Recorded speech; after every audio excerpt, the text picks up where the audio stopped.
اور ساتھ ہی یہ بھی سوچنا چاہیے کہ اتنا وقت تو میں نے گزار دیا، میری عمر کا سرمایہ جتنا تھا اس میں سے 1 سال گھٹ گیا۔ اکبر الہ آبادی مرحوم جو مشہور شاعر ہیں، وہ بعض اوقات چھوٹے چھوٹے شعر میں بڑی معنی خیز بات کہہ جاتے ہیں۔ لوگ سالگرہ مناتے ہیں نا، اپنی سالگرہ مناتے کہ میری عمر اب 10 سال ہو گئی، اب 11 سال ہو گئی، 12 سال ہو گئی، اور اس کی تقریبات ہوتی ہیں۔ اور یہ ہمارے ہاں مغرب سے آیا ہے یہ کہ باقاعدہ اس کے لیے اوپر کیک کاٹا جاتا ہے، happy birthday to you کے نعرے لگائے جاتے ہیں، اور ایک دوسرے کو مبارکبادیں دی جاتی ہیں کہ تمہاری سالگرہ ہوگی۔ اس سالگرہ کے بارے میں اکبر الہ آبادی مرحوم کہتے ہیں کہ جب سالگرہ ہوئی تو عقدہ یہ کھلا، جب سالگرہ ہوئی تو عقدہ یہ کھلا۔ عقدہ کے معنی بھی گرہ کے ہوتے ہیں۔ عقدہ عربی زبان میں عقدہ کہتے ہیں گرہ کو، سالگرہ جو ہے نا، تو جب سالگرہ ہوئی تو عقدہ یہ کھلا، یا اور گرہ سے 1 برس جاتا ہے۔ یہ اردو کا محاورہ ہوتا ہے کہ میری گرہ سے اتنے پیسے چلے گئے، میری گرہ سے اتنا مال ضائع ہو گیا۔ تو کہتا ہے جب سال گرہ ہوئی تو عقدہ یہ کھلا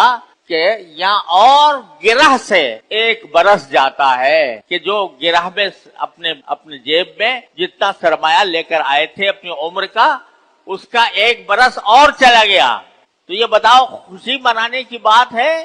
یا یہ کہ فکر کی اور سوچنے کی بات ہے؟ اللہ تعالیٰ نے عمر دی ہے، اس عمر کو صحیح کام میں خرچ کرنے کے لیے انسان کو فکر کرنی چاہیے کہ بھئی جب میرا جتنا وقت بھی گزر رہا ہے تو وہ میری عمر میں کمی کر رہا ہے، جو مہلت اللہ نے دے رکھی ہے اس میں کمی کر۔ کسی نے یہ بھی کہا ہے کہ ہر آن گھڑیال یہ دیتا ہے منادی، گھڑیال یعنی گھنٹہ، ہر آن گھڑیال یہ دیتا ہے منادی، اللہ نے اس عمر کی میں ایک اور گھٹا دی کہ ایک جو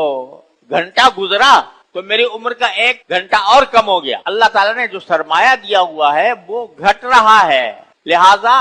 اس موقع پر ہر انسان کو یہ فکر کرنی چاہیے کہ 1 سال میرا گزر گیا میری عمر کا، اور وہ سال جو گزرا وہ میں نے کیسے گزارا؟ کیا اس میں نے یہ فکر کی کہ مرنے کے بعد جو زندگی آنے والی ہے اس زندگی کے لیے میں نے کوئی توشہ تیار کیا،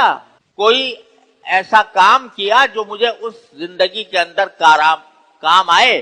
اللہ تعالیٰ کی طرف کتنا رجوع کیا، کتنی عبادتیں کی، جو فرائض میرے ذمے تھے وہ ٹھیک ادا کیے یا نہیں، اور جو اللہ تعالیٰ نے چیزوں سے منع کیا تھا کہ نگاہ کو غلط استعمال نہ کرنا، زبان کو غلط استعمال نہ کرنا، کان کو غلط استعمال نہ کرنا، ان کی میں نے پابندی کی یا نہیں کی؟ اگر نہیں کی تو یہ افسوس کی بات ہے کہ اتنی عمر گزارنے کے باوجود میں اپنی آخرت کے لیے تیاری نہیں کر سکا۔ لہذا یہ توبہ کا وقت، یہ استغفار کا وقت ہے، اللہ تبارک و تعالیٰ کی طرف رجوع کرنے کا وقت ہے کہ اللہ آپ نے ہمیں یہ 1445 ہجری کا سال عطا فرمایا تھا، اس میں ہم اپنی غفلت سے ہم نے اس کو اس طرح گزار دیا کہ اس میں ہم اپنے لیے آخرت کی تیاری نہیں کر سکے۔